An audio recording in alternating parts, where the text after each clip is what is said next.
Hey guys, welcome to this coin roll tutorial. This is something anyone can learn, but it does take some time, and I want to help you speed up that process by walking you through how to make a smooth rolling coin.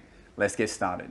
So the first thing you want is to have your hand in the correct position. I see a lot of people dropping coins because they're unnecessarily keeping their fingers wide open when you don't need to. So step one is hand positioning. Let me show you what that should look like. So for me, I make sure my fingers are closed and my fingers are closed into a knuckle position. So that way, when the coin is rolling, it's got very little chance of it falling through. If you start by learning like this, which I see a lot of people trying to do in the beginning, it's very easy for the coin to fall. So step one, keep your fingers closed and into a fist like so. And now you've got your hand positioning, let's talk about the coin itself and how to balance it on your hand. So the starting position is you want to have the coin on your thumb with your fingers closed as previously mentioned.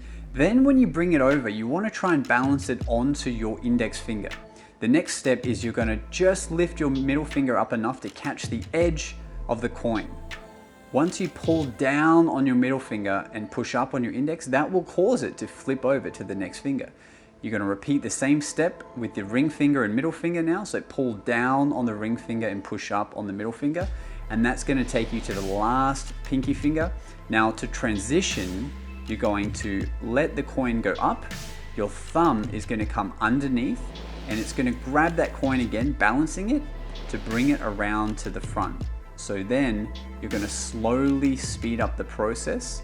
And this is something that don't expect this to happen while you're watching this tutorial. Just focus on doing it very slowly, getting one finger to the next, making sure your fingers are closed so it can't fall through.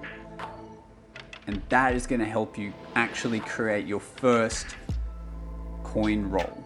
Now, while that instruction is simple, there's a difference between simple and easy, okay? It's going to take some time to get that smooth roll, but you've got to give it the time it needs and deserves. So when you're practicing, I recommend doing it seated, like on your couch while you're watching TV or over your bed, so that the coin doesn't have far to fall, because you're going to drop many a coin, but it's all part of the process. Okay, now let me show you some advanced things you can do with your coin roll once you've already got it down. So the first thing you can do with your coin roll is, instead of rolling it and restarting it, you can roll it and then actually re-roll it back up your hand.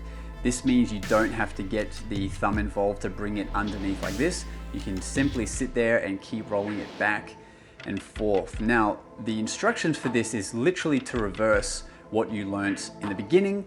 It's just going backwards. So your pinky would push up, then your middle finger is going to pull up while your ring finger goes up, and then your index finger is going to pull it down while your middle finger goes up. Once you get to your thumb, you're just going to let it float up for a second, bring it back down, and then do your normal coin roll process.